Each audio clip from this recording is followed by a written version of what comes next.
Good evening, everyone. What are we here for again? It's been so long, I forget. I don't know. In this glorious Fallout path. Welcome to Riot's Esports League of Legends World Championships 2016 recap. Oh, this is the first Walking Dead episode of the year. This is hi. Just Welcome to the dead. Talking Dead. I'm Edward Green. Much like never playing down a football, you never watched a down of The Walking Dead, so of course you should talk about it for Of an hour. course. No, folks. Sorry, we Maggie. know why we're here. This is the all-new sports show, your leading show for Nash Edgecombe Wilson County High School sports. I didn't forget this stuff, folks, even though you may not have seen me for upwards of 3 weeks to a That's month true. now. We are back between hurricanes and floods and, even worse, bye weeks.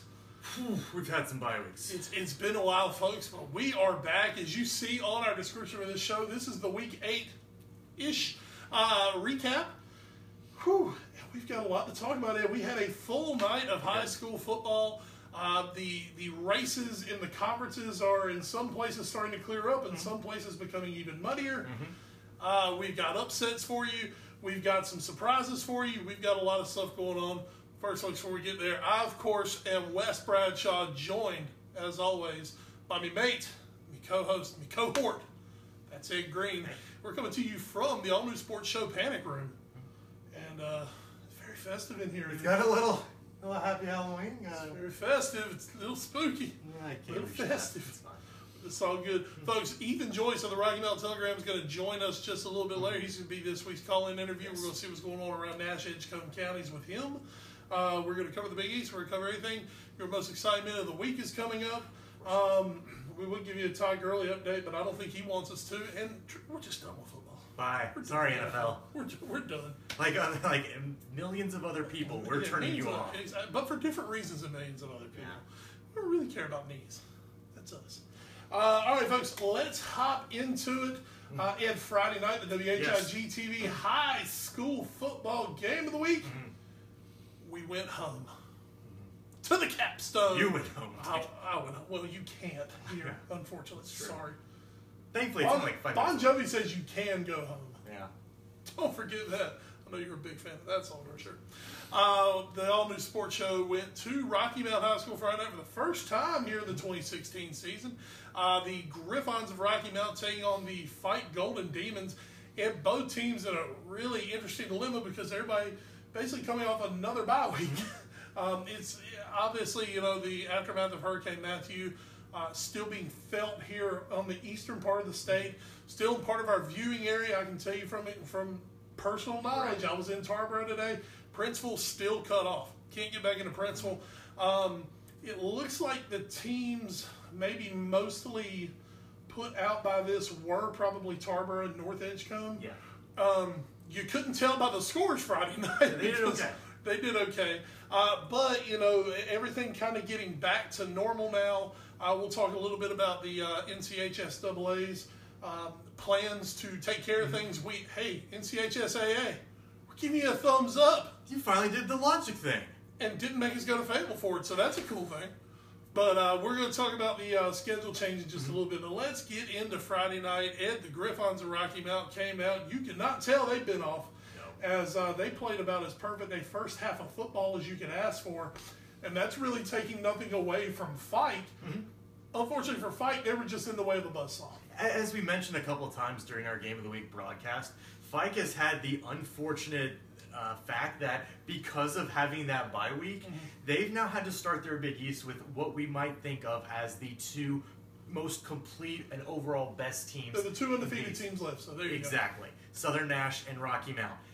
When you have to go to those two teams back-to-back, as well as those two teams can run the football, as well as those two teams play defense, if I can also play some defense, but when you can't match them point for point, sometimes those games come very tough. I saw last 2 weeks ago, I did that all Friday night. 2 weeks ago, Southern Nash fell behind Fike 14-7 and then scored 42 unanswered points. This week, Rocky Mount jumps out to a 35-0 halftime lead. just playing what was almost a perfect half of football. No turnovers, very few, if any, penalties on their end, and they just did everything right. They also got an interception. They had Sherrod Green had a strip sack fumble recovery for a touchdown. So this was about as perfect as you could play. They ran a trick play. Yes, they ran a trick worked play, to perfection, which you'll see later this week on our Facebook page. And it was just one of those, everything was going right. It snowballed. And it wasn't even where Fike looked bad doing anything. Obviously, they couldn't really stop Rocky Mount. But I think that said more about Rocky Mount's offense than it does about Fike's inability to play defense. Because we do know they can play defense. But again, the last 2 weeks, putting up almost identical scorelines, which it would have been if Rocky Mount had hit their 2 extra points in the second half. It would have been both games, Rocky Mount and Southern Nash, both would have been 49-14 losses. And I think that, again, that says less about Fike than maybe how ahead Southern Nash and Rocky Mount are the rest of the Big East. We thought this was going to be a close Big East with everybody being able to play defense, but these two teams can also put up points. I think right now, hey, you look at Rocky Mount's first game against Nash Central, that kind of went with that narrative. But, between what Southern did to the 2 Wilson County schools and what Rocky Mount did to Fike, those two teams may be a little above that narrative, even though we'll see going forward because there's still a lot of football left to play. Yes. And just to give it a correlation to the football that we truly love, of course, the European kind. Fike is somewhat like a team we saw this weekend, West Bromwich Albion. Yes. Fike wants to be organized. They want to grind. They do not have the explosive offense. They want to get a lead and then try to grind you down. But as we saw on both fields this week, which was good for me on both sides, when you get up on them, you somewhat draw them out of their game plan, out of their shell, and then that can cause mistakes. Another big thing this week for Fike, they got a really big lift before the game with the return of their injured quarterback, Gage West. Absolutely. On the last play of the first quarter, West maybe wasn't his best choice at the moment. I'm sure he's a smart young man, but in the heat of games, sometimes we make choices we regret. West took off, got about a 4-yard gain, and when he got tackled, he came up, hopped about 3 times, hit the ground, and in between quarters was carried off the field by his teammates, and that was the last we saw of Gage West. And we don't speculate. What we were told, he came in with a partially torn ACL. I'm just guessing that probably finished the job. Yeah. So, that might have been it for Gage West for the season. He's a senior. That's a really sad way to go. But, Gage West had come in, and I thought they looked decent offensively. They were getting a few things going. And then with the loss of Gage West, they lost that centerpiece. They lost that leadership. They lost that, a really good quarterback. And it took them a while to get anything going. And by the time they did, they were already down 5 scores. And Rocky Mount, they did take their foot off the gas a little bit in that second half. I don't think Jason Battle was too happy about that. No. But overall, he'll take that first half performance for what it was. Also, a little bit of the injury news. Chase Miller, Rocky Mount's kicker. Yeah. We don't know if it was more precautionary, but he did not play the second half either. And obviously Chase Miller, a big part of that special We teams. saw him in shorts with with an ice pack. Looked like it was wrapped around the inside, the underside of his thigh, back there around his hamstring. So maybe he had a little tweak kicking in the first half. I mean, he was 5 for 5 extra points. He was looking fine, and then just didn't come out for the second half, and they ended up missing 2 extra points. Well, missed one and had a bad snap on the second one. But for Rocky Mount, though, the thing is, you saw. For the first half, we saw what this Rocky Mount team is truly capable of. And that capability, that's a team that can contend for a state championship. Absolutely. Southern is on that level, by the way. I'm not taking anything away. Southern and Malik Rocky Davis, Mount are on that level. wait for a few minutes. We'll talk about Southern Nash. Don't you worry. We're totally going to talk Southern. This is just our little game of the week portion. Yeah. No, we're definitely talking Southern. And we got a preview next week. But Southern and Rocky Mount are definitely on that level together. Yeah. Both of them are legitimate state championship contenders.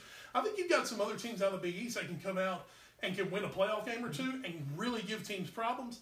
I think Southern Nash and Rocky Mount are very capable of playing, if not the state championship game, both are very capable of the Eastern Finals. I think what we're starting to see maybe, and we'll have to see how Fike responds against not playing Rocky Mount and Southern, I think what we might be seeing, though, is there might be 3 strata of the Big East right now. There's Southern Nash at Rocky Mount, and they're going to be fighting for the conference title. I think that's almost a given now. I think there's also Northern and Nash Central, who played each other. We'll get to their game in a little bit. They played each other, very tight game. Those 2 teams, I think, are going to be fighting for third.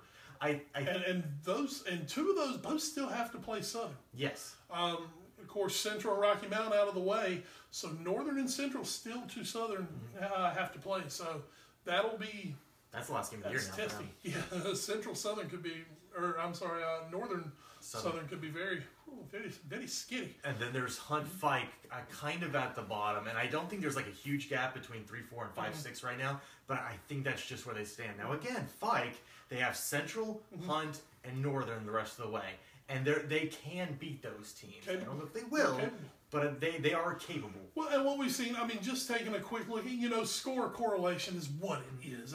You can make numbers look like anything you want. But, we saw a really good game this week between Central and Northern that Central ended up winning. Northern beat Hunt 6-3. Hunt played a really good first half against Southern this week before Southern blew the doors off in the second half. We might want to talk about Southern if that's an issue for them. Because that's the second straight conference game. They've come out and they haven't been great. Yeah. And of course, there's some other things going on at Southern right now. We'll mention a little later some personal things, and that could have Southern kind of maybe not 100% on their game right now. That said, I think come this Friday night they're going to be 100% on their game. Have to be. Got to be. But that was our game of the week. We'll kind of bring some stuff back into that, but we want to take a look at the other scores around the area this week. Starting off in conference, of course, our 47-14, that's your Rocky Mount. Southern Nash 35, Hunt 6. This was a 14-6 game at halftime, and Southern went ahead and just took care of business in the second half. But, and like you said, 2 straight weeks they've started slow and then just really hit it in the second half. So, and you could almost really say 3 out of 4 games because they also started. This is also because Tarboro is very good, but it took a fourth quarter comeback. Yeah, it took 4 quarters. And I believe going into that fourth quarter, they only had 7 points in that game. Right. So this is and they came off the short field. Exactly. So this is a Southern Nash team. We see by the points they're putting up: 35 against Hunt, 49 against Fike. This is a great team. My one worry for Southern Nash, as it has been maybe since I arrived in this county, has just been can they play a perfect 4 quarters? And that is always the thing with Southern. And that's just what I worry about always with them. Can they eliminate turnovers? Can they eliminate bad penalties? Because once you get to the 3rd, 4th, 5th round of the playoffs, those things will destroy you. And that's what's gotten Southern before. This is the number right here that I'm really interested in Southern. That defense has... So good. They've been smothering this year. And Jason Battle talked about it when we talked to him after the game. Absolutely. And we'll talk about that a little bit in the previews for next week. Defensively, very good. But the one thing about Southern, and it's almost no matter what the personnel, no matter what they're doing, Southern has a fumble in them at any time. They've got a holding call at any time, and they've got a late hit somewhere. and those are things. And those, as Ed said, hey, look, if you're an East Carolina fan, hey, if you cut out 3 turnovers a game, East Carolina might be a 1-loss team right now. So, those are very big keys, especially the bigger the game gets, the later in the season it gets. There are some teams, maybe the Beddingfield game we saw earlier this year, they could get away with some sloppiness against Beddingfield. That Friday night against Rocky Mount, you do that, you're going to find yourself 2 scores down, and you're going to be in a world of hurt. And that's where I am worried a little bit about Southern Nash, is if they get multiple scores down. And again, against Tarboro, they were able to come back. But I kind of wonder if they were able to come back against Tarboro, A, because they're good, but B, because Tarboro was playing their second game in 4 days. The first one against a Northern Nash team that was also very physical. And I just wonder if they kind of ran out of gas. Tarboro, not a ton of depth either. No. Which you usually see in the 1A rank. So my question is, for Southern Nash, if you're in the 3rd round of the playoffs and you're 2 scores down, also, what's your plan B? Because I don't know that they have a plan B. Last year they did. Yes. Last year you had Taj Deans, you had Zach Foster pulling the strings on that offense. You had a guy, Nadir Thompson, who's back this year, no doubt. You had Jaquay Mitchell, who was basically like a wide receiver out of the backfield. They would go to that spread. They could throw the ball around. This year, this is a little more classic Southern. They're still a little more multiple. Matt Hampton isn't bad at quarterback. No. He hit obviously. He's capable. He's capable. He's capable, but he might have to be better. And that said, we've seen Southern teams where the quarterback play was not capable. I remember, Deion Lavender was a very good high school quarterback. Yes. Deion Lavender was a runner. Yes. Matt Hampton does have the ability to throw the football. But the thing is, that's just not a big part of the Southern game plan. Right. The last 2 years when Zach Foster was there, they would go shotgun four wide, and they were successful at it. It was that second wrinkle. This year, that wrinkle not quite there. That said, I think they might be better this year defensively than I think I've ever seen. Yes, absolutely. And that's what's really scary. That's what set Rocky Mount apart a year ago from the great Rocky Mount teams. And now that said, there were some great Rocky Mount defenses. But I think that's what really propelled Rocky Mount to a state title was their defense stepped up so high. For Southern, that could be the big thing this year. Offensively, both can go. They know they can go. But they feel comfortable and confident they can make a big stop on you. And that is the good thing, if you are Southern Nash and you do make a mistake, you do have a turnover, you do have that defense which can lift your offense back up. Big time. So there is that. And taking a look at a team, let's say another team that's coming around defensively, let's take a look right here. Nash Central 22, Northern Nash 16. What were we talking about before we went to conference? Nash Central's got a great offense. I'm shaky on that defense. They held Rocky Mountain to 20. They held Northern Nash to 16. Suddenly that defense at Nash Central is definitely making themselves known. Northern not a great offensive team, but still holding to 16. And Northern holding Central to 22. Central has now seen two extremely good defenses their first 2 weeks in Rocky Mountain Northern. They've still found, this week they found a way to put a few more points on the board. Defense plays a little better. Central gets a huge win. That's a huge win for Chris Lee. That's probably the biggest win of the Chris Lee era thus far. I think that to get that big of a win, to go to have Northern Nash come to you, and what is really maybe now your direct competition for third place, even though we're only in the second conference week technically right now, to get that win over a rival team who's also trying to get into the playoffs, a team that in Northern Nash because of their win at Hunt in week 1 had gotten to 5 wins, which means they're playoff eligible. Now Nash Central, they're at 5 wins now, so they're also at playoff eligible. And now with both teams at 500 and 1-1 in conference, Nash Central does have the tiebreaker against Northern Nash with the head-to-head. And as you said, Wes, earlier, they've also already played Rocky Mount. So maybe their schedule slightly easier, relatively speaking, than Northern Nash. Yeah. Well, Northern does both on the board. Exactly. And here's the other big thing. One loss in conference never kills you. 2 losses in conference knocks you out of the conference title picture. 1 loss. I mean, hey, let's just say, for argument's sake, Rocky Mount goes to Northern this week or Southern this week. They lose to Southern. They're sitting on a loss. Rocky Mount runs the table after that. Southern, undefeated, they go to Central last week of the season. I can't tell you where that game is, but they play Central last week of the season. Central upsets them. If Central's run the table, it's 3 1-loss teams.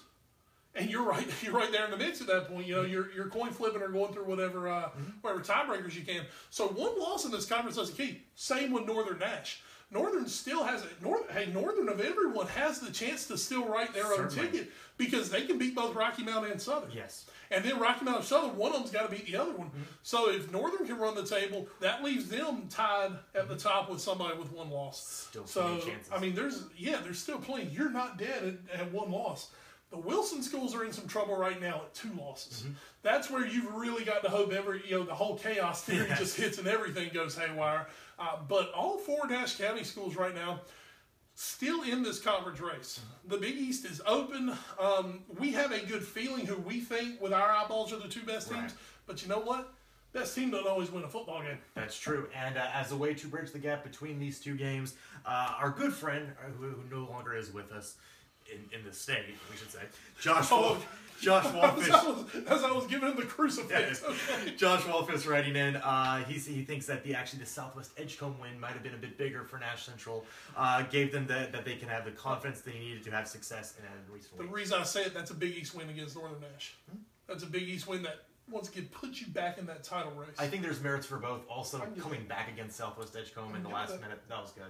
But as we said, Southwest they were down 9-0 to Northern too. They were. So they did have to come back on that one. So. Southwest Edgecombe 21, Farmville Central 17. There's someone at this table who said as bad as Southwest non-conference was, someone still thought that they could win the conference. And through 2 weeks now. They're 2-0 in conference play. They beat Farmville Central, who to me was probably the favorite in that conference. Southwest Edgecombe, Folks, I mean, you just want to talk about a team, this is why sometimes the non-conference, even when you take your licks in it, the non-conference can be huge for you because Southwest Edgecombe had everything in the world they had to figure out. They had things to fix. They had to replace an entire offense. They had to replace a bunch of defensive players. You had some really nice pieces in there. A guy like Dylan Hodges, a guy like Bubba Myrick. You had some guys to build around, but they were guys who were unproven, guys who needed reps. Southwest looked like a dead fish a month ago. And then they got that win against Bertie, and since then they have just, it's night and day. It's like turning on the lights. Lost to Tarboro notwithstanding, that came after the Bertie win. But I still thought they played better in that Tarboro game. They did. The defense was better. They held Tarboro's offense in check for a lot of it. Couldn't really get anything going on offense, but that happens. Tarboro's got a really good defense. I think that was a big win, though, going against Bertie. Not the best of opponents, but it's a confidence. That's all you needed was a win. At that point, they need a win. Exactly. I mean, it's kind of like last year, Nash Central. Hey, just getting that win against Smithfield Selma, who, kind of everybody expects to get a win against Smithfield Selma. But that was so big because, hey, there's hope. We're not going over this season. Exactly. And sometimes that is what you need, is just that one. And you're exactly right. Southwest gets the big win against North Pitt last week to get 50. Whenever it was. Just week one. Totally crushed them, just like we said they would. And then they get this big win, against Farmville Central. And now they have to go to Washington, who is now also 2-0.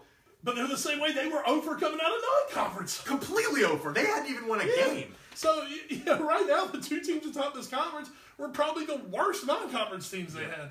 And Washington's had two very close wins. Yep. At William Conference. 21-10 win at Farmville Central, and now as we saw here, 16-12 win at Bedingfield. Yeah. So that's 2 road wins for Washington. And this is, again, a team, Tarboro beat them 28-0. Yeah. And that was at Tarboro. But Washington has played Havelock. They've played Tarboro. They played Conley. They played Kinston. Yeah, they played a legit, much like Southwest, they played a legit schedule. Yeah. It was tough. And we know about Conley. Conley puts up basketball scores and has a future major Division I quarterback under center for him. So Washington and Southwest right now, after the first 2 weeks, because I think coming into conference, Farmville kind of looked like your best team. Probably. Bedingfield was... We know Bedingfield. A little Jekyll and Hyde. We'll just leave it at that. We know Bedingfield. But now those two kind of making their way up to the top of the conference now. We said that was going to be a tough conference race to try to call this year. Just had a feel about Southwest after we saw them that second time, even with the loss. I just liked what I saw a little more from Southwest against Tarboro. And even against Nash Central, they put up a really good game. Just couldn't give it a hump. Right now, the competition levels come back to Southwest a little bit. They're not having to reach as hard, and those early season lumps are now turning into big plays for them, turning into big defensive stops. And that's a team right now, depending on, first they have to get playoff eligible. Yes. They're not quite there yet, even leading that conference right now. I still think they got a good chance to win that conference. What's their upcoming? You know what? And I actually said, I said they were going to Washington. This hasn't been updated. I apologize. They actually won't be going to Washington. That was the makeup game. That was the game they were already supposed to play. So that is actually now going to be the last game of the season for them. At Washington. At Washington. Oh, boy. So this week, Southwest will actually be hosting North Johnston, which I think is a winnable game for them. Very winnable. Bedingfield, meanwhile, they will be going to a now reeling Farmville Central, and I think that's a game that they can use to get back in the win column. And if they do, then Bedingfield's at 2-1. They still have to play Southwest Edgecombe, and then Washington, they get North Pitt at home. Should probably be a win. So Washington and maybe Southwest would maybe at the end of the week are 3-0. Bedingfield at 2-1. There's a really good chance we go the last week of the season with that deciding the conference. And like I said, if you would just look at the non-conference schedules, you'd just be shaking your head right now. But that's why sometimes you got to take those non-conference records. You got to take them with a grain of salt because they don't always tell the whole story. Exactly. A non-conference telling a story. And real quick, as you know, I'm a big WWE guy. What's WWE all about? It's about telling stories. Folks, if I want to tell a story this week, Jeff Craddock didn't know where all of his players were by Tuesday. That's how bad it's been in Tarboro Yeah, and Princeville not big. area. He's got a lot of kids out of that Princeville area. That's how bad it is in Tarboro. He didn't know where all of his kids were. They got a couple of days of practice, and they go to Williamston, Riverside Martin, and they lay a beating on Riverside. They one lost Riverside. They're only lost to Bird City. Exactly. I mean, Riverside was a ranked team in the state. They're a ranked team, and Tarboro went to their house on about 3 days practice and blew the doors off. It's Riverside. one of those. It was one of those games where we said, we still expect Tarboro to win the Two Rivers Conference. Maybe the competition comes back to them a little bit. They have North Edgecombe, Riverside Martin. North Edgecombe still undefeated. Riverside Martin came into this game with just a 1 loss. You thought maybe these are the 2 teams that can give Tarboro with not a great offense this year, or one that's at least had to grow into the season. Maybe this is a team that can give them some trouble. No. I'm gonna tell you, this Tarboro team, I am so impressed by this win Friday night. Folks, 1999, the last time we had our historic hurricane flood, East Carolina took that flood, took all that passion, took everything, all the adversity, everything that happened to them. East Carolina left South Carolina after beating the Gamecocks, went to Carter Finley Stadium, upset a nationally top 10 ranked Miami Hurricanes team, and propelled them to one of the best seasons they ever had under Steve Logan. I'm almost wondering if Tarboro is getting a little bit of that magic. That maybe Hurricane Matthew, you know what it did to the Tarboro Vikings? It pissed them off. And that's what that team needed. They needed a kick in the ass, especially on the offensive side of the football. And you know what? I mean, emotion can take you a long way in football. Right now, those kids are playing for Tarboro. They're playing for Princeville. That's their community. That's all they've got for them right now is, hey, we can go to school and play football. I don't have to worry about, my house that's flooded. I don't have to worry about where I'm staying tonight. I can go kick somebody's ass on a football field. Folks, you watch. This might be the kick that Tarboro needed to take that team to the next level. We apologize for the fruity language. My fired up colleague here. Very fired up. I'm not on here. I'm not a broadcast. Like I said, we're on. But speaking of, also North Edgecombe 48-8 over Northampton County. They just keep on rolling. And this is another team that, because they also were in Edgecombe County, not a whole lot of practice going into this game. Basically only 1 official day, I believe, of practice, and that was Thursday. They're about the same way. They just didn't have much practice. North Edgecombe right now, I'll tell you, they're not to take anything away from North Edgecombe.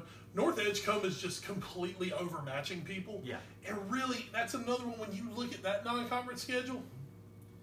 They do have the 14-12 win over Southwest Edgecombe when Southwest was still trying to figure some things out. But let's again say here, this is a team now with this result on the docket.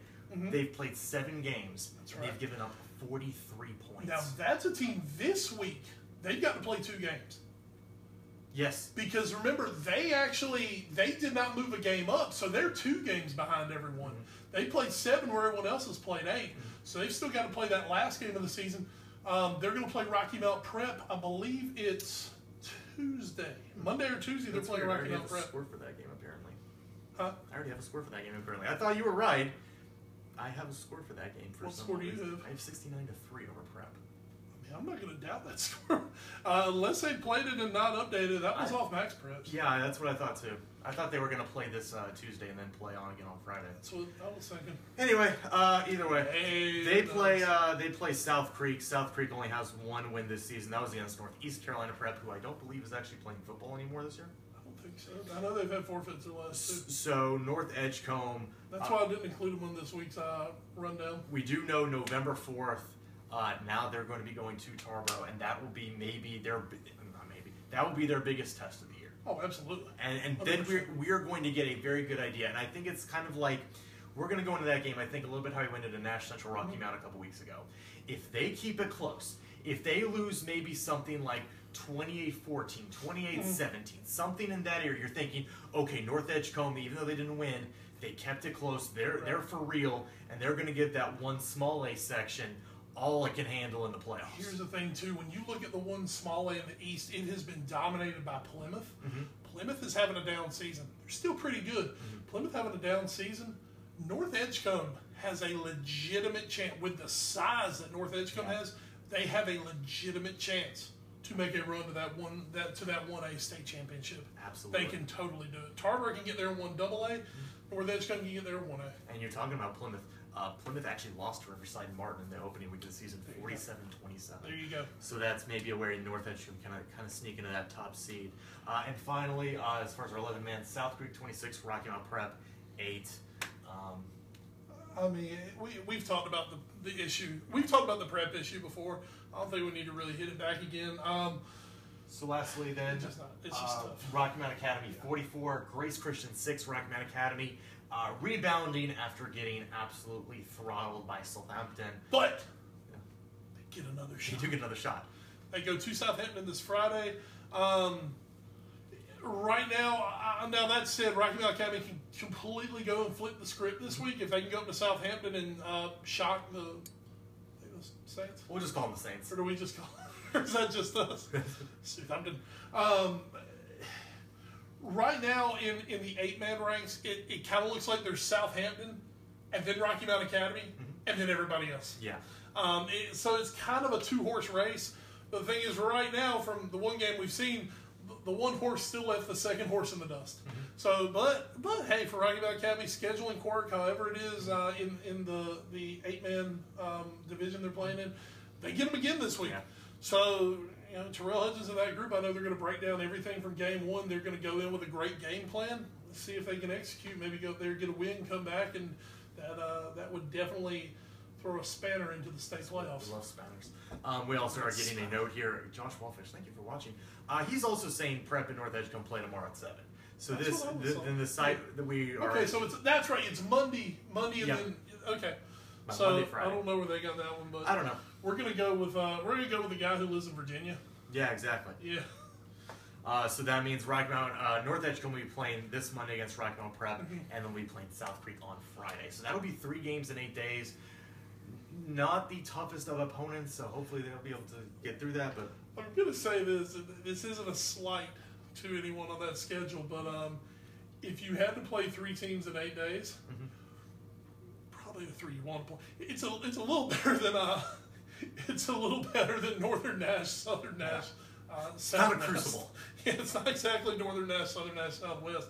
But the one thing I guess you I could can worry definitely about, see North Edgecombe coming out there. the one thing you worry about me with North Edgecombe is just depth.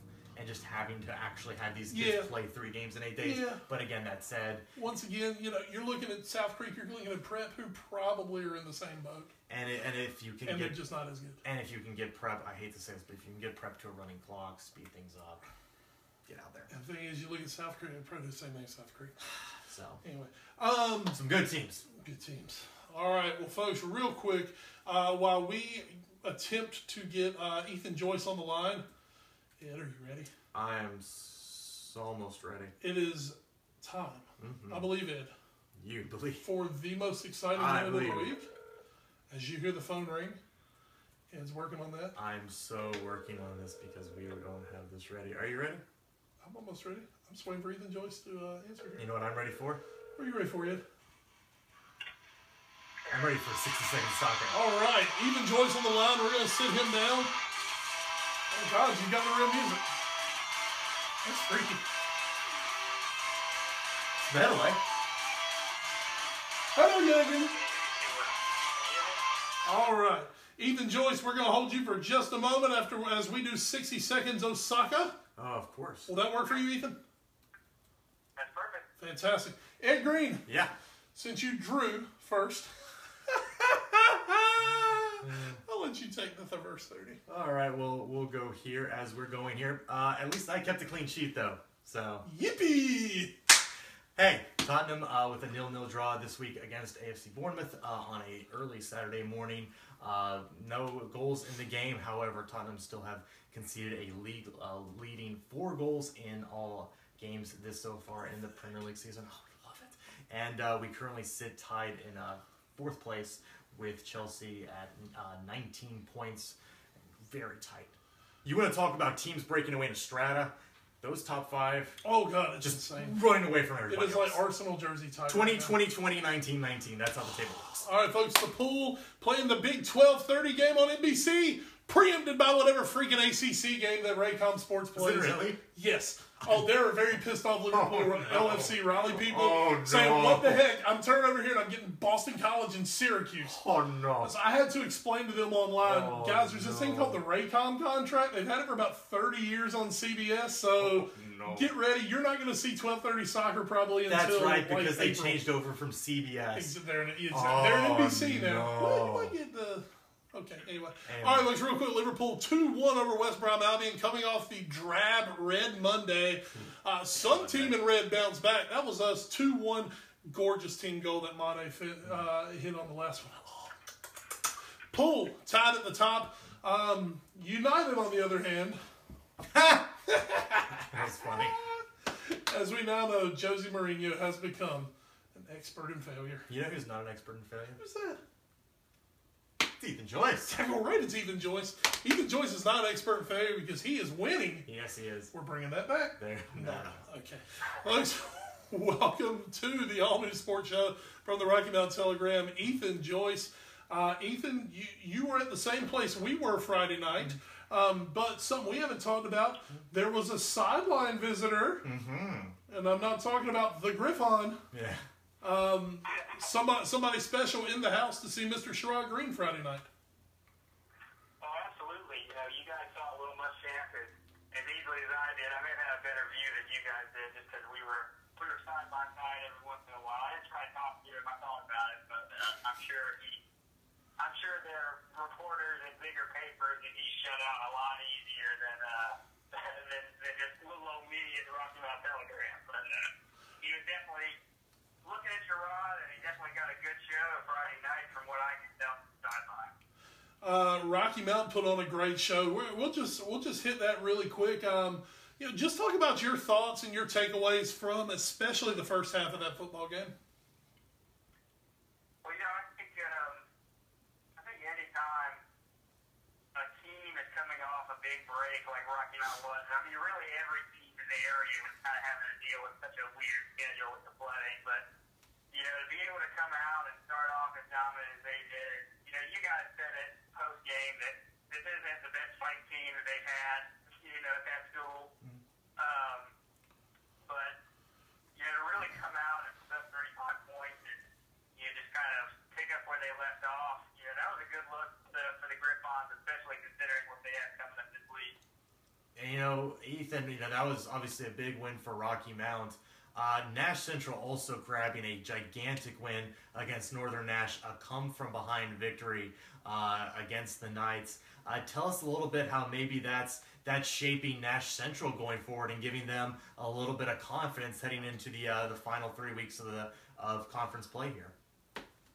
I think one of the cool things about Nash Central this season is that, one, we've all kind of been surprised by how well they're playing, but two, they make some mistakes that maybe old Nash Central would make, but they're fighting back and recovering in those games when normally they really wouldn't have done that.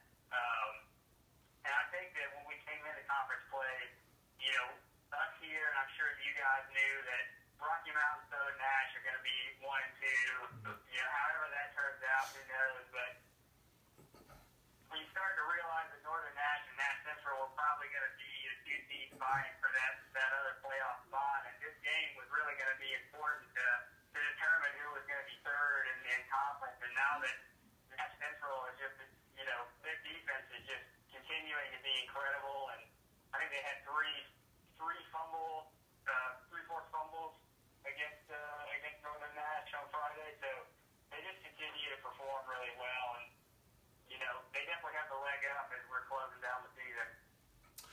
And just from Northern Nash's standpoint, this has been a really a year where Northern's really taken a big step forward. They get the big win week 1 against Hunt, the 6-3, and then to come back and lose here to Nash Central, which was a game that I think Northern Nash has had circled all year as, we're going to beat Nash Central this year because we're going to do it. We're going to take care of Central. Where do you think this leaves Northern Nash, who, granted, still, sitting at 1 and 1, they're still right in the mix for everything? Well, it's funny because if all the postponements and stuff hadn't happened, I think we'd be a little more worried about, whether they were going to make the playoffs or not. There's still so much conference play left to happen. that game, Patrick Mason, and he wrote about, I think it was Devontae Wiggins, as a young quarterback option that came in the game and really started to play well. I feel like big kid, big arm.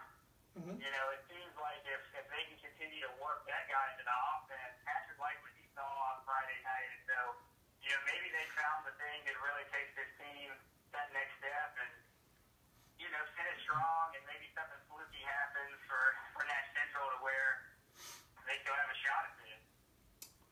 Patrick Mason, somebody we hope to talk to soon here Yes. on the All New Sports Show. Real quick, we're gonna hit a few more games with you, Ethan. You know, just to set up for next week, mostly Southern Nash went ahead, took care of their business against Hunt.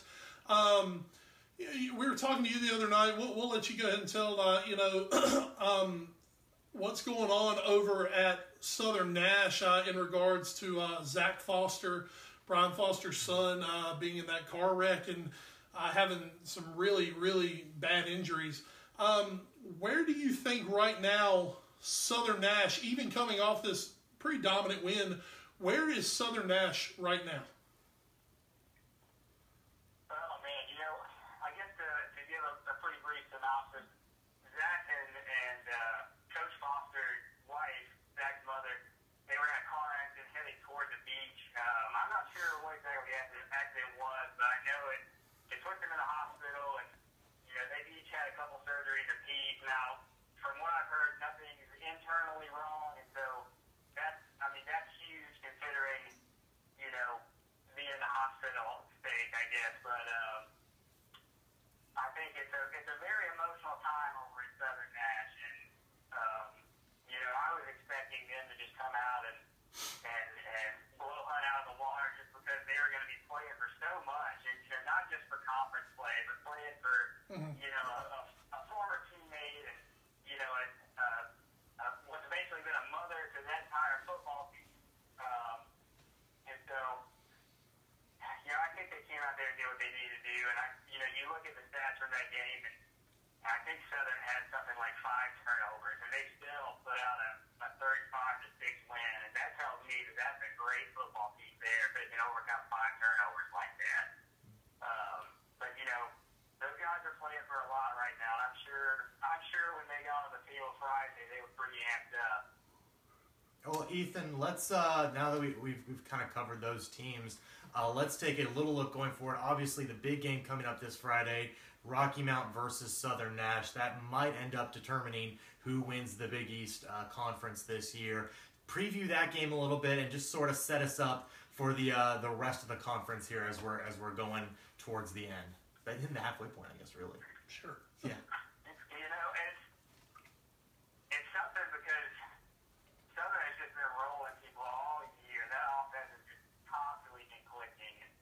And you know, we saw a Rocky Mount team come out on Friday and really put on a show for us in similar fashion to what Southern's been able to do.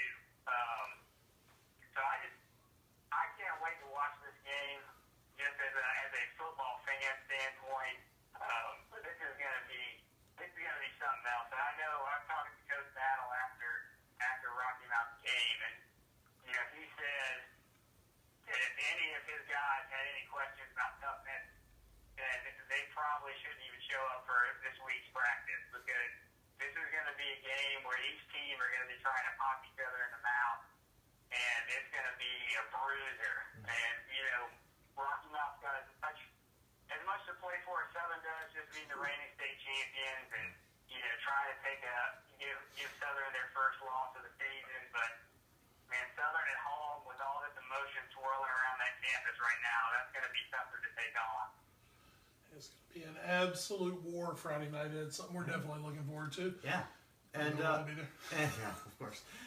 Lastly, let's wrap up, Ethan. Southwest Edgecombe gets a big win against Farmville Central this past Friday, and now they're 2-0 in the Eastern Plains and really have seemed to have gotten a foothold in their season and their campaign. Where is Southwest looking forward to now as now, because of the changes in schedule, Washington now ends their season, and they know that they could, if they run the table up to Washington, that game will most likely be for a conference title. Well, you know, it's so funny.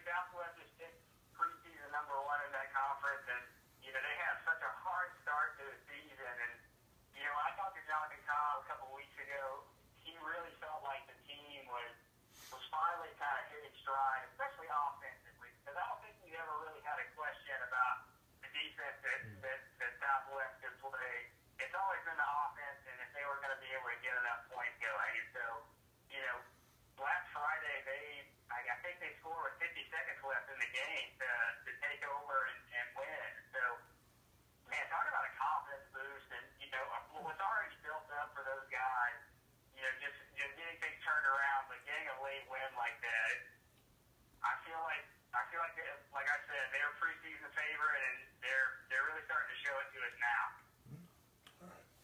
Well, Ethan, man, thanks so much for hopping on with us. Any idea where you're going to be yet on Friday night? Hey, man, I hope it's Southern Nash. I would too. You're not going to let that go. I'll do it. All right, buddy. Well, look, you have a good one this week, and we will be talking to you soon. Tell Patrick Mason we'll be getting in touch with him. All right, sounds good. You guys take care. All right, thanks, Ethan. All right, thanks. You know, you mentioned, and again, thanks to Ethan Joyce for going through all that. He mentioned about Southwest Edgecombe getting kind of that boost.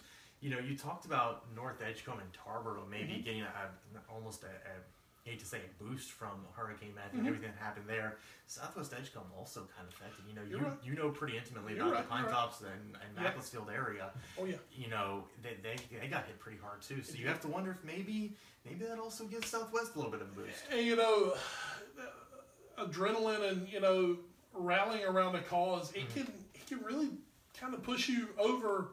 It can put you over the top. I don't think it can take you all the way at times, but it can give you that little bit of extra extra boost, extra energy. And, you know, Edgecombe County, I live in Edgecombe County, I'm a resident of Edgecombe County. There are a lot of people hurting in Edgecombe County, and there's a lot of young men who have taken up the burden and said, well, you know what, for 3 hours on Friday night, we're going to try to help you forget about everything else. So, bravo to all those kids, and it's great right now to see all three of our Edgecombe County teams really turn it on at this point of the season. It's awesome. So, something to keep an eye on going forward. All right. And going forward, Speaking of going forward, I believe we have our Crystal Clear Pepsi six-pack standings now presented by Game Fuel, Mountain Dew Game Fuel. Forgot them there. You're But you know it's not in my car. Oh, no, of course not. Just Pepsi. Folks, we brought it back. We 100% brought it back. Still good. There's stuff swimming in mine, so I'm not going to drink that, but okay. Probably swimming in yours, too. Enjoy the hospital live. All right. Oh, God. Crystal Clear Pepsi six-pack, folks. This week, not that kind old Wes Bradshaw, even though he's still sitting in Fortune. You about to vomit? Please, God, throw up on there. This is a good best Are you okay? I thought you were joking. No, I wasn't joking. Oh, God, you're just terrible. All right. It's all right. You had a pretty good week. You informed. You missed Benningfield beating Washington, not Northern. I missed Benningfield, I missed Northern. They were both close. They were close both. counts. Not in football. These were probably the three closest games, and you did get Southwest Edgecombe. Oh, There we go. but you ain't green. I mean, you Tony Downey. Yeah, Tony Downey. Basically, as we know, copies your picks even though he my gets picks, his in even first. though he goes first. He always copies me. We know this works. He also missed Northern and Benningfield, so he also goes forward. Different reasons, though, not the reasons I had. You want to say it again now? But not you at green. That's true, because I believed in the Bulldogs in Nash Even the Central. Bulldogs, you may have drank whatever was in those bottles, but you went 5-1 before you did it. I also did though pick Benningfield, so unfortunately I did not go perfect as neither did Clint Williams. Oh, you're That right. should be Even though you great. forgot to- But he is 5-1. So that, I tell you, Clint Williams. You okay there? yeah. Want something to drink? No. Okay. No. Clint Williams having a great bounce back year. I believe he was under 500 at this point of last season. Because, well, I don't know what goes through that wonderful head of hair up Or there. every season, I guess, really. But Clint is having a bounce back, even though I believe he's still last. But Yes, but by how much? yeah, still. Very He's close. only 3 back of number 1, which, I mean, is me. Of course. But this is Premier League tight right now. This is Premier League tight right now. You've got the 20, the 19, 18, 17, whatever. Sort of. Hey, No Uniteds on this board, though. no United's here. No. We didn't spend 90 million pounds on one guy for him to be a flop. No. Sorry, Clint. So, Totally didn't pay 90 million for Clint. no, but these are your official Crystal Clear Pepsi six-pack Right. standings presented by Mountain Dew Game Fuel. And right now, if you go buy Mountain Dew Game Fuel, you can get 2 times XP bonus in Titanfall 2. Awesome. Prepare for Titanfall. Again. That's a game. It is a game. Coming out sooner now for the Xbox One. I played FIFA 17 myself, but it's all good. 17 yourself. Yeah, kicking butt with Carlisle United this year. That's where I'm on loan. No, not bad. Yeah. Is that your journey mode, or is that just a creative player? It's my imaginary son playing his career mode. Cal? Bubba. Roxy. Very nice. All right, so give away the name, let's wind up with the schedule for this coming up week of high school That's football. right. Let's preview this coming up week. It's another big one, folks. We say every week in the Big East. It's a big week in the Big East, and I don't know if you get a bigger week than this. No, absolutely not. Our game of the week will be Hunt at Nash Central. Hunt looking for their first win of conference play and trying to get towards playoff eligibility. They can't even, I don't think, guarantee it with a win. But Nash Central, now they are at 5 wins. They are playoff eligible. Central's playing for seeding now. Yes, they are. They're playing to try and get that automatic and maybe third place slot. And as you said, if they can run the table, Absolutely. maybe there's still a first place. Well, if they can run the table, that means they're going to beat Southern. So Yeah. they're in with one loss, which means there's a chance. Yep. So, yeah, they're definitely playing with a chance. And this is a game Nash Central should go into feeling they should win. For maybe the first time in a while against They Hunt. should win this football game. Absolutely. Rocky Mount at Southern Nash. That is a game that could end up determining the Big East. Both teams 2-0. We've talked about it. That's the game. Northern Nash at Fike. We'll see if Fike can rebound against one of their not absolute top tier opponents in the Big East. But Northern Nash also needs a win. So Northern needs a rebound. Fike, as we know now, Gage West probably done for the season. So Fike is down a starting quarterback. Northern may have an emerging quarterback. So this could be two teams. This could be two ships passing in the night. Yep, Northern Nash could get to 2-1. No pun, night fans. There you go. North Johnson and Southwest Edgecombe. Southwest Edgecombe looking to go 3-0 in their conference. Bedingfield, as we said, at Farmville Central. Now It's a big one for Wheeling Bedingfield. Farmville Central. Bedingfield wants to stay in the conference title race. They need a big bounce back win this week. Absolutely have to. They cannot afford to lose another game. Tarboro at Northampton County. We expect them to continue like Limp Bizkit. Rolling. Urban Assault Vehicle. There you go. Sorry, Northampton County. Rocky Mountain Academy at Southampton Academy. They're going to have to travel up to Virginia for that one. Swifties. As you mentioned, on Monday, North Edgecombe is traveling to Rocky Mountain Prep, which is at Bishop Stadium Sorry, Brett. at the sports complex. And then on Friday, they will be hosting South Creek. Sorry, South Creek. Yeah. And then on Friday as well, Riverside Martin will be going to Rocky Mountain Prep. That's right. So that is that's our ready for schedule. next week. Big games coming up next week, and then the next week would be your traditional end of season matchups. That's going to be the big rivalry week. You're going to get Hunt Fike. You're going to get Rocky Mount Northern. You're going to get Bedingfield Southwest. You're going to get Tarboro, North Edgecombe. And then we'll play another week after that. That'll be huge, but just will be kind of like, okay, well, and it could be huge. Never know. Southwest Edgecombe versus Washington. Oh God, yeah, that could be 2 4-0 teams. Yeah, hopefully, I'm kind of hoping for that. I want to see that happen. Sorry, no offense, Bedingfield. Yeah. I want to see it happen. That would be a really cool thing to see that happen. Yeah. With two teams being so butt bad in the non-conference. All right, Ed, do we have anything to add to today's? Oh, Dude. Apparently there's some baseball team that a Oh, few yeah. people like. Yeah. From some second city. It's definitely not a first city. No, it's a second city, definitely. John Candy would love that reference. Oh, man. You know who went berserk last night? Who? Bill Murray. Yeah, he did. And that's awesome. Yeah, he did. Chicago Cubs, Cleveland Indians World Series. Folks, let's just put it this way. Enjoy because it may be the last one ever, because obviously the coming of the Lord is at hand. Yeah. Because Cleveland has a chance to win 2 championships in the same year. And Cleveland hasn't won a World Series since 48, 49. I mean, this is literally generations of fans for both of these teams. Somebody's finally going home. If somebody finally as Red Sox fans, somebody finally gets to die happy here. The Cubs, you know the Cubs deal, haven't won since 1908. Cleveland, as he said, since basically the end of World War II. And Cleveland had multiple chances in the 90s, 95 against the Braves, and then, of course, there was that 97 series the against Marlins. Woo. Yeah. So, now for the Cubs, God, this is the Cubs' first trip since... Oh, wow. God, Of course, there was 2003. I think 71 years since they've been there. So I'm actually, this is the World Series. If the Boston Red Sox couldn't be there, this is the World Series I wanted to see. I will watch some of this World Series. I'm not going to be every single pitch probably until it gets late in it. Now here's the thing for Cub fans, because they're loving this. But now the terror sets in. This either ends like the 04 Red Sox, Yeah. where destiny is completely taken over and you just run away with it, or this is going to literally be the most horrific week of your life coming up. That's a sobering reminder after you party like, we made the run. Oh, God, what if we don't win now? Well, we don't win now. Oh, no. Because as we've seen in the past, no. young team or not, you're not guaranteed the next year. Because they have these guys named Mark Pryor and Kerry Wood, they were the hot guaranteed thing. And yeah. And here's my thing. Here's my question. For the city of Cleveland, who if they listen to anything I say, they hate me and are definitely not watching this. Here's my hot take. Hot take. Cleveland Cavaliers, LeBron James, nationally, they are the team that everyone thinks the city of Cleveland loves.